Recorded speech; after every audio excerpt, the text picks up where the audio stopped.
Chapter 10. The Gospel of Growth. Why we worship more, and why that might be killing us. Every economy has its creed. In ours, it's simple and sacred. Growth is good. More is better. Bigger means progress. GDP must rise. Profits must increase. Markets must expand. We never stop to ask. Growth of what? Growth for whom? At what cost? Instead, we treat growth like a god, unchallengeable, unquestionable, and above all, inevitable. But if growth is our gospel, then maybe it's time for a reformation. 1. The birth of the growth mindset, economically speaking. The idea of endless growth is relatively new. Before the industrial age, most societies expected cycles. Planting and harvest. Feast and famine. Expansion and rest. But modern capitalism introduced linear growth, a graph that must always point up.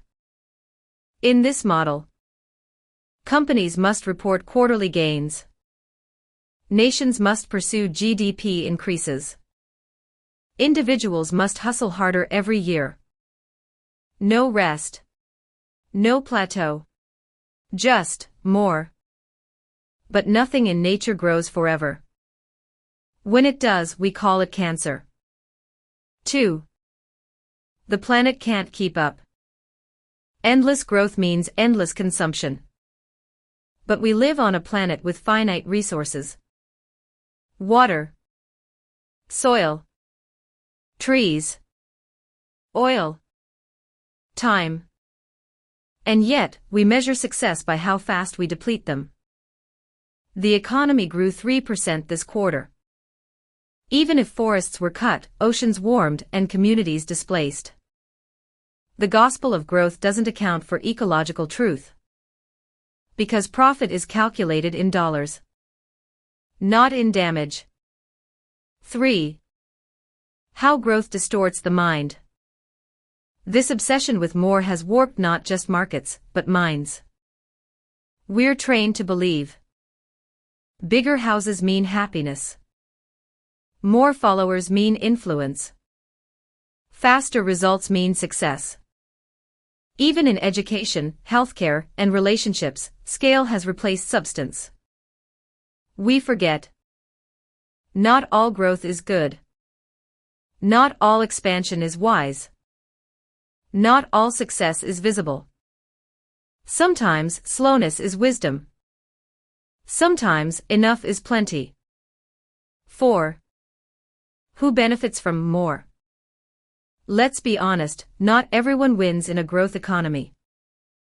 The real question isn't, is the economy growing? It's, who gets the growth? Because often, wages stagnate while CEO pay explodes.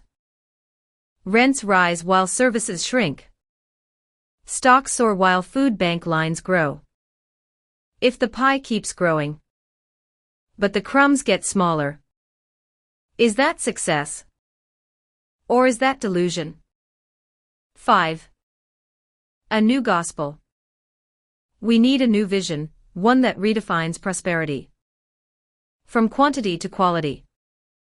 From speed to sustainability. From extraction to regeneration. A gospel where rest is allowed. Stillness is honored. Enough is celebrated. Where we ask, does this help people thrive? Not just, does this improve the bottom line? Final thought. We were promised that endless growth would deliver freedom. But maybe it's delivering burnout, disconnection, and a world teetering on the edge. Growth isn't evil, but worshipping it might be. Let's grow wiser. Grow deeper. Grow kinder. Because if we keep chasing more without asking why, we may end up with everything Accept meaning. Chapter 11. The Price of Dignity.